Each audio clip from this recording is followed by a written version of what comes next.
teacher's running late and he wants you to watch this movie. Alright.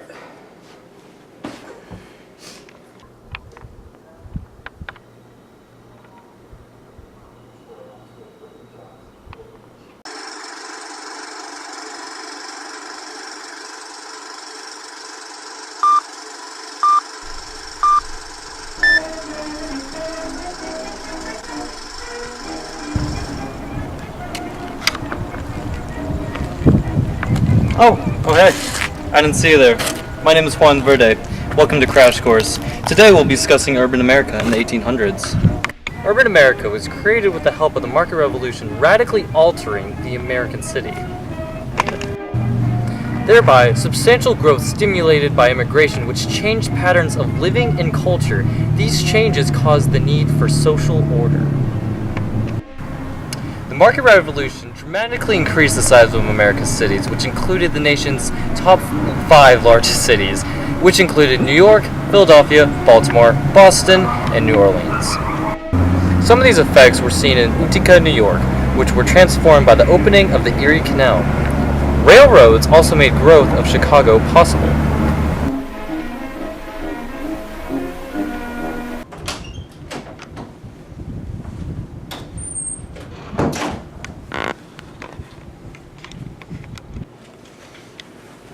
Good afternoon, class. I'm your substitute for today.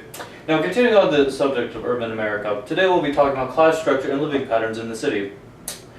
During urban America, pre-industrialized cities in America had been small and compact, where people, rich and poor, lived near the workplace in the small-scale housing pattern and fostered mingling of social classes.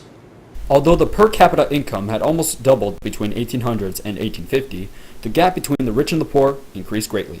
The top 1% of the population owned 40% of the nation's wealth, while 1/3 of the population owned virtually nothing. 40%, which were unskilled working jobs, lived in cheap and rented housings, moved frequently, and depended on more than one income, included 70% of the population, while artisans and skilled workers lived in cramped quarters that doubled as shops.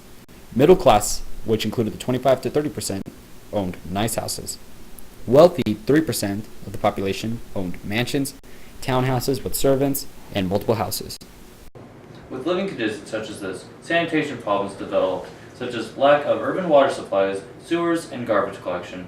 People often drink from wells, used outhouses that contained contaminated water supply, and threw garbage out the door. Also, there were major cholera epidemics in New York, 1832 and 1849. New Orleans suffered repeated attacks of cholera and yellow fever. When disease epidemics hit, rich people usually left the area.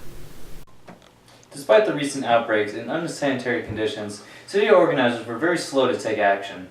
For example, some cities completed water systems, but only the wealthy could afford them. Cities charged property owners for costs of sewers, water mains, and street pavings. Services forced residential segregation. One of New York's first wealthy areas was Gramercy Park in 1831. Middle class escaped cities to streetcar suburbs in the 1850s, named for transportation that connected cities to nearby areas. With the departure of middle-class families, slums developed.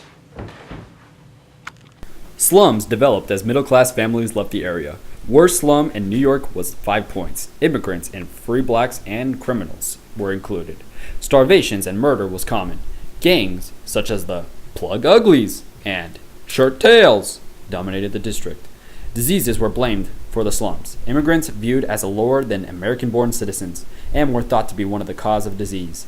Baker John Pintard reasoned that the 1832 cholera epidemic was God's just judgment on the lower classes.